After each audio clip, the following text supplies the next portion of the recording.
Muy bonita la descripción que ella hace, es como la primera foto hablada de la solemnidad, el recogimiento, la vestimenta, los cantos de la procesión de Santiago de Alange, que uno se imagina que eso todavía se remontaría al periodo colonial.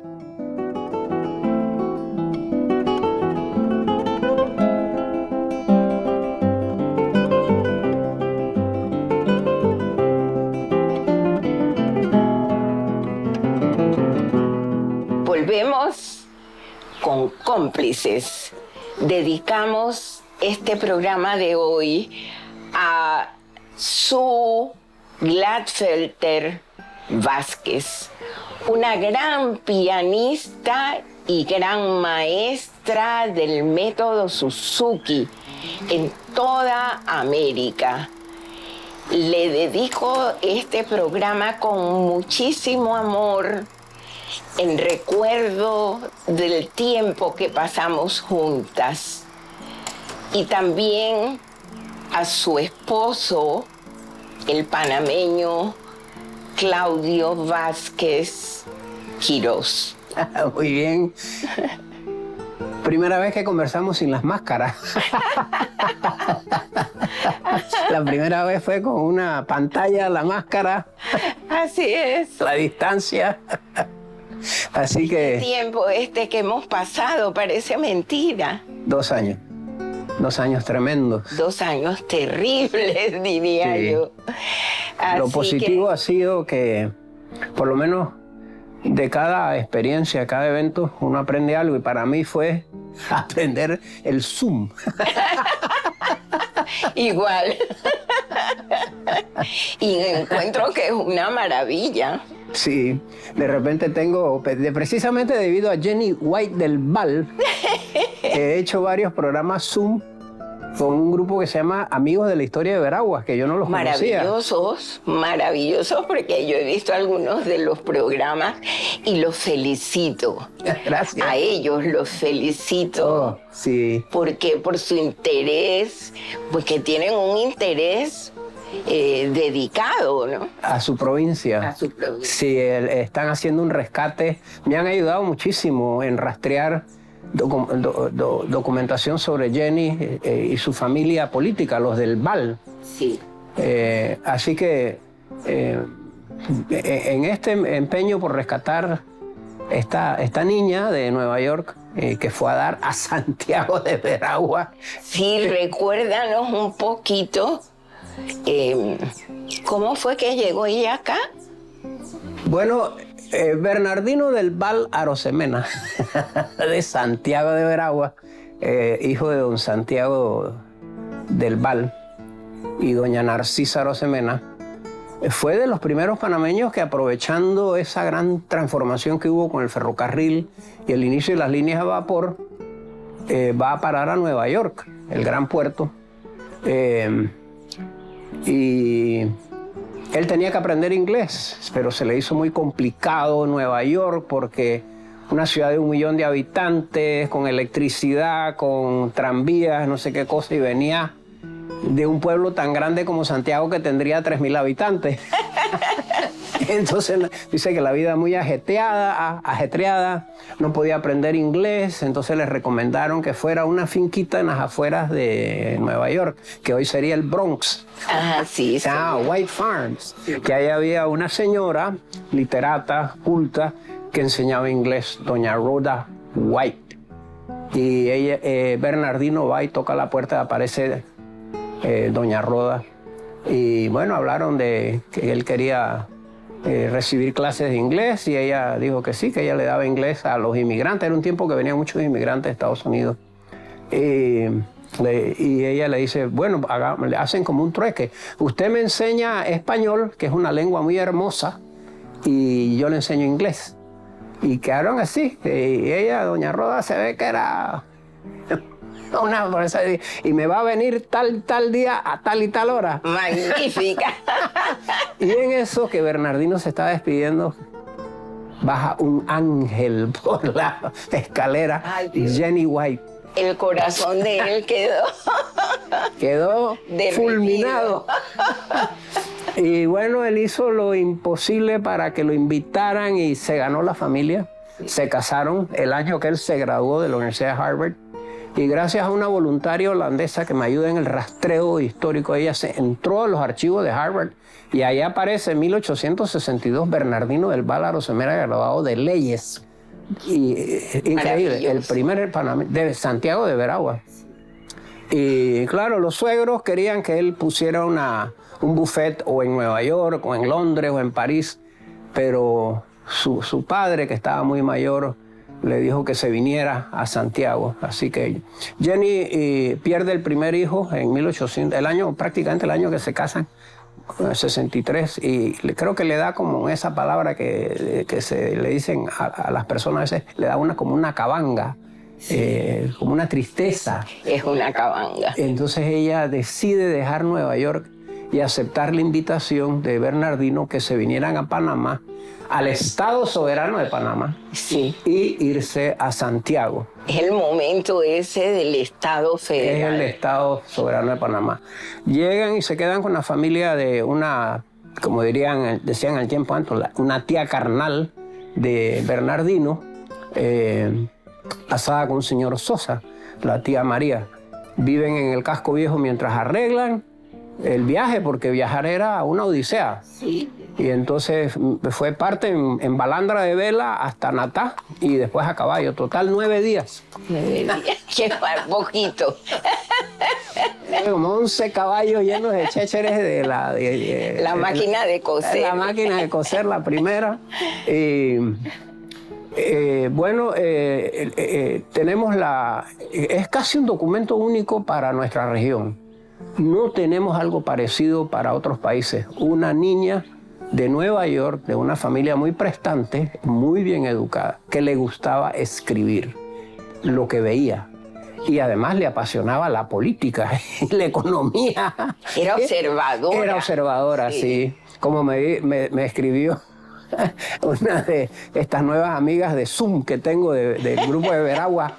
Si Jenny hubiera vivido hoy, fuera una tremenda bloguera.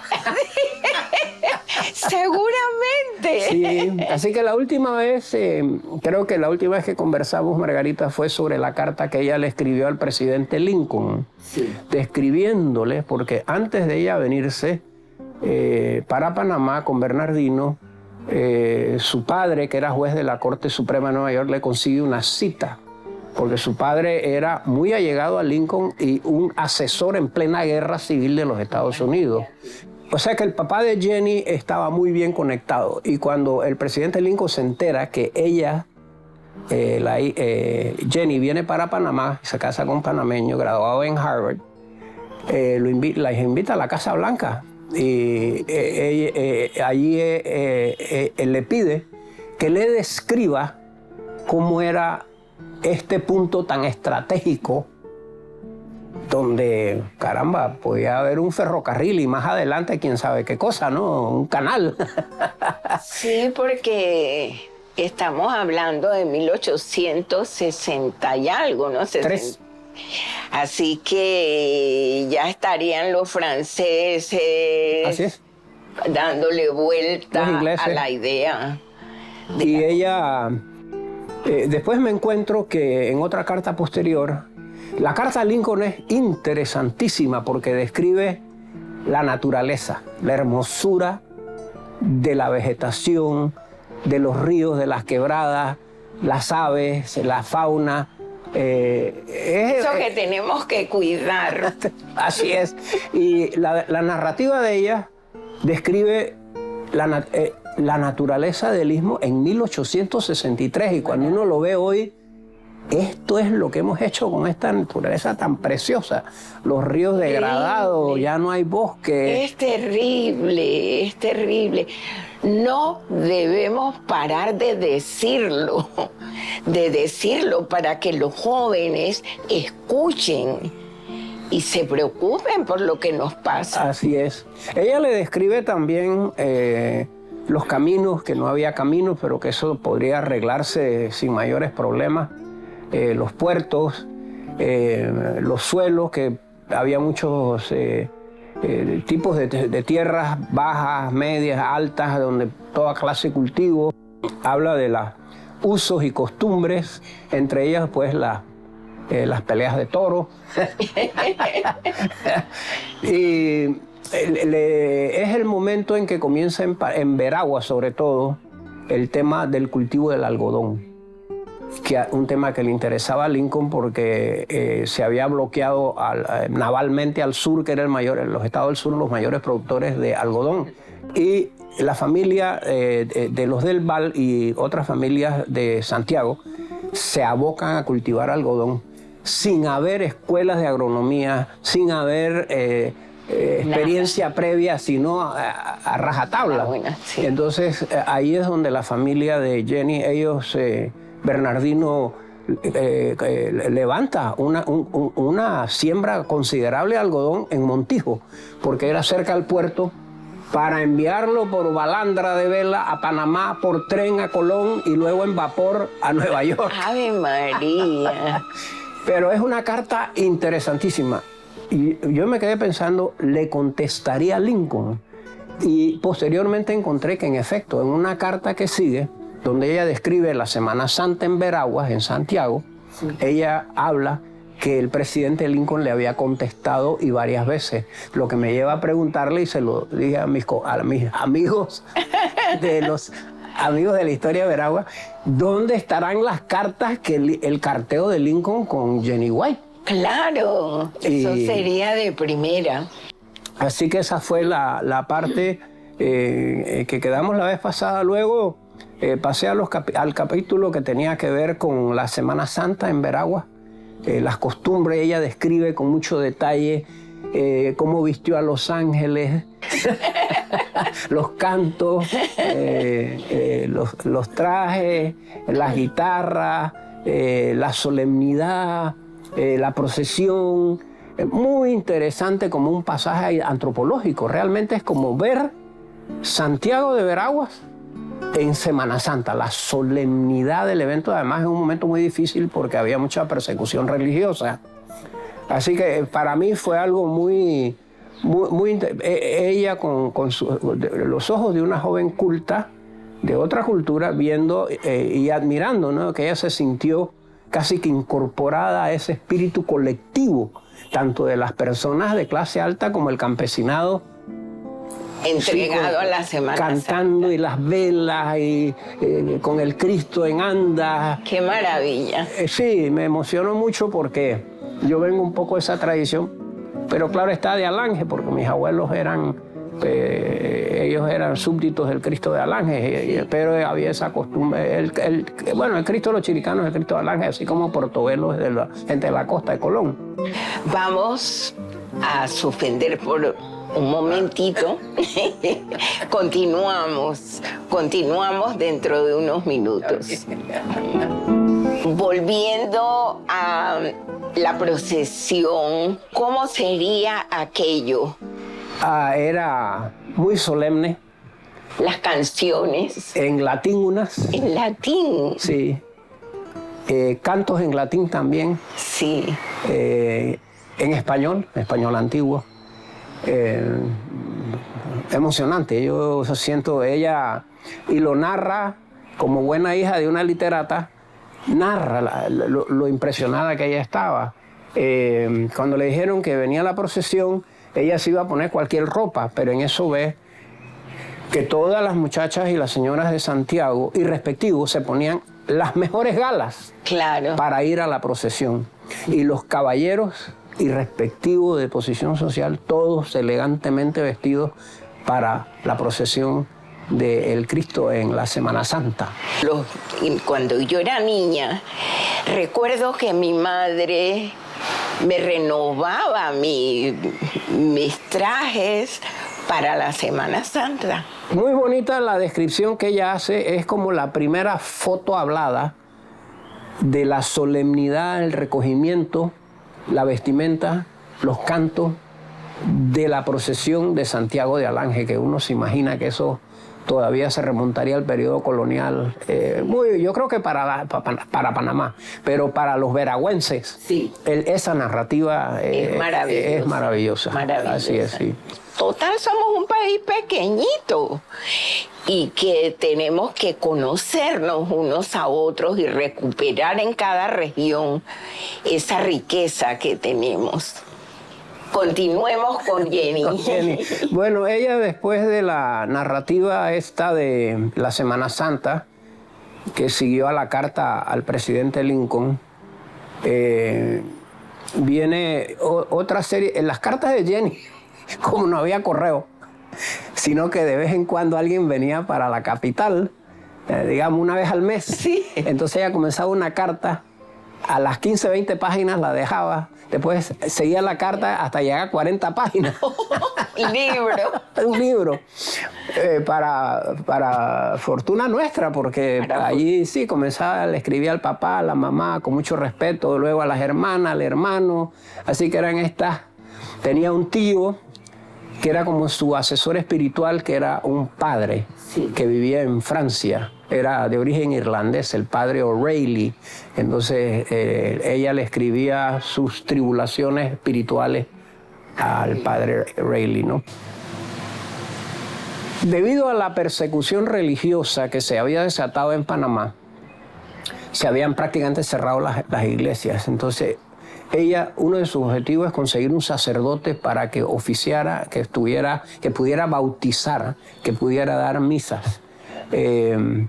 Ella logra establecer con las damas, fue un esfuerzo conjunto, muy bonita la narrativa. Habida cuenta, las iglesias se estaban deteriorando, forman lo que se llama la Sociedad del Altar.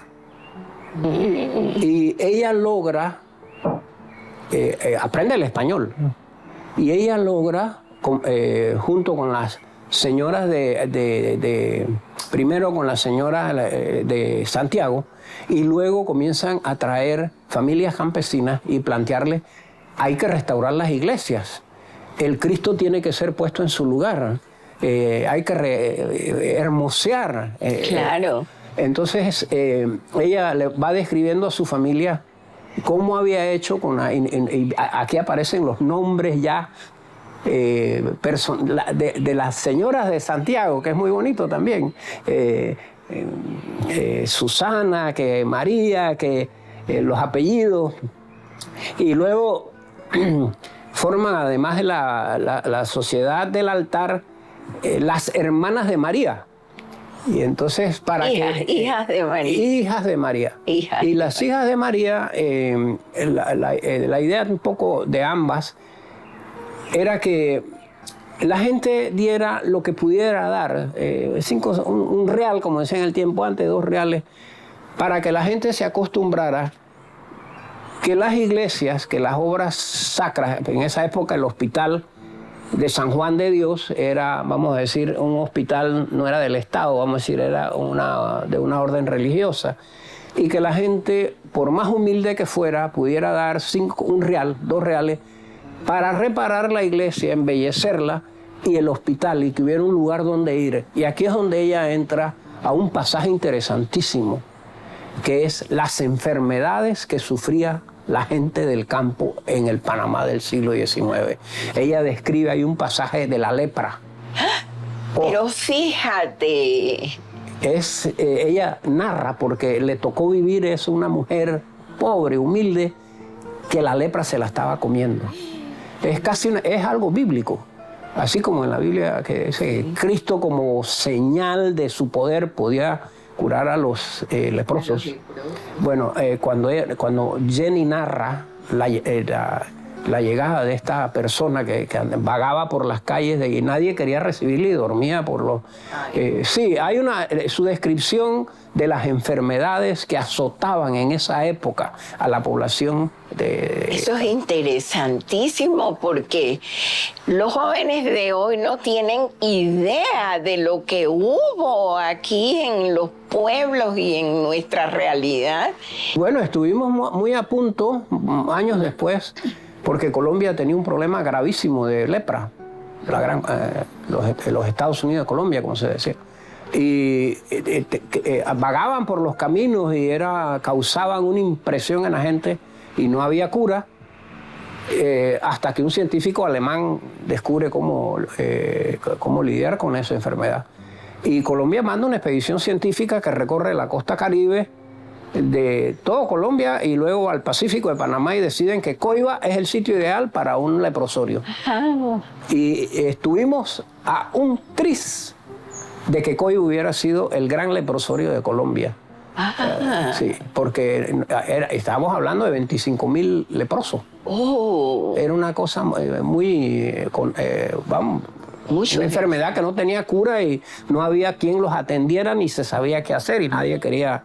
Pero bueno, la carta de Jenny, que además de hablar de las enfermedades y sus esfuerzos porque la gente contribuyera a restaurar los edificios religiosos, comienza las clases de catecismo y cómo llegaban los niñitos campesinos de los campitos a aprender a rezar, a cantar, y bueno, la casa de ella se convierte como... todo el mundo venía a preguntarle a la señora Jenny y le decía, se regaba la voz por los campos de Veragua, tienen que ir a Santiago a conocer la señora americana. Entonces ella le escribe a su mamá que, mamá, me hubieras visto, yo dando órdenes en español. Entonces narra pues también el 4 de julio, solo habían 2 americanos, un médico que atendía enfermedades ahí, el doctor Dixon, que se casó con una muchacha local, que tienen descendientes hoy aquí. Y están Panamá. ahí. Están por Panamá, sí. Y los amigos de Veragua me ayudaron a rastrear estos descendientes del doctor Dixon. Sí. Y ella habla que también, además del 4 de julio, casi que por ahí cumple años ella. Y el pueblo le tenía una sorpresa. Y cuando se da cuenta, era que venía el gentío con guitarras y tambores y cantos, y llegan a la casa de ella con Bernardino, y la casa estaba decoradísima, como siempre, pues con palmera, pues penca de palmera, la mesa llena le tenían hasta corrida de toros, y Bernardino coge una botella de whisky y se lo echa al toro, porque al toro había que ponerlo alegre también.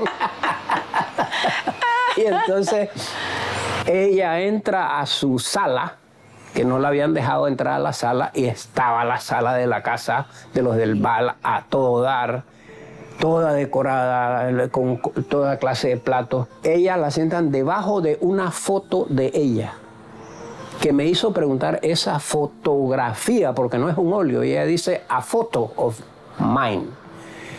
Si esa foto ella la trajo de Estados Unidos, o se la tomó con uno de los fotógrafos que ya había en Ciudad de Panamá, o en Santiago, alguien tenía una cámara.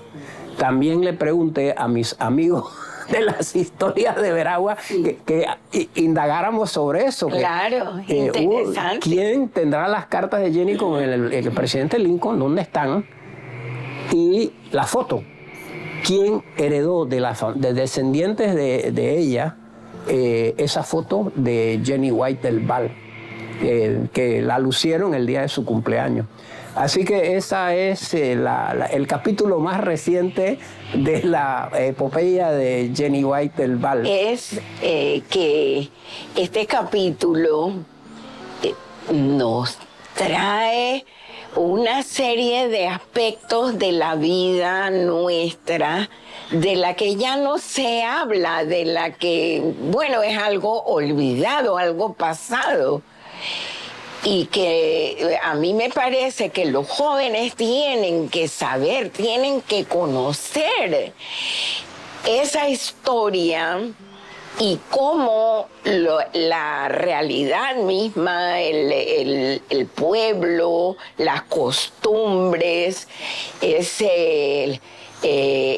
interioridad del hombre de la que hablábamos nosotros dos hace un momento, se expresa a través de la palabra, de la imagen en estos días. para que no se olvide, para que eso no se olvide, porque forma parte de nuestro ser realmente, ¿no? Sí, yo siento antropológicamente y también para los sociólogos, los historiadores, ese documento de Jenny White aborda, como ella era una niña tan despierta y de una familia culta, ella observa la política, la religión, lo que se come, la vegetación, lo que la gente siembra, la expresión religiosa. La expresión religiosa, la música. No, realmente la somos fiesta. muy... La fiesta. Para ella, la fiesta que más le llamó la atención fue la corrida de toros y el cumpleaños de las señoritas más admiradas de los pueblos, pues se le terminaban con una corrida de toros, pero también habla de la hierra. La hierra. Entonces, que como la gente de más acaudalada de Veraguas tenía ganado, entonces una vez al año en verano se hacía la hierra. Entonces a Jenny la invitan a una hierra. Entonces ella describe cómo eran estos jinetes de Veragua que agarraban esos toros por el rabo y los tiraban y entonces los marcaban. Y, bueno, le pregunté también a mis amigos de Zoom de Veragua, hombre, averigüen cómo es el hierro que usaban los del Val, porque en el tiempo antes, como la gente no sabía escribir, usaban como seña el fierro del ganado, sí, el que le ponían a los caballos. Sí, sí. Entre ellos mi abuelo, que sí, era como un 9. Sí, mi abuelo también. Mi abuelo tenía una E, era como una E, así, le ponían al ganado, que venía de mi bisabuela. Bueno, vamos a terminar nuestra conversa. ¡Qué lástima! Me encanta conversar de lo nuestro. Eso es una maravilla. Hasta la próxima, entonces. El placer es mío, Margarita. Muchísimas gracias. Muy agradecido. Hasta luego.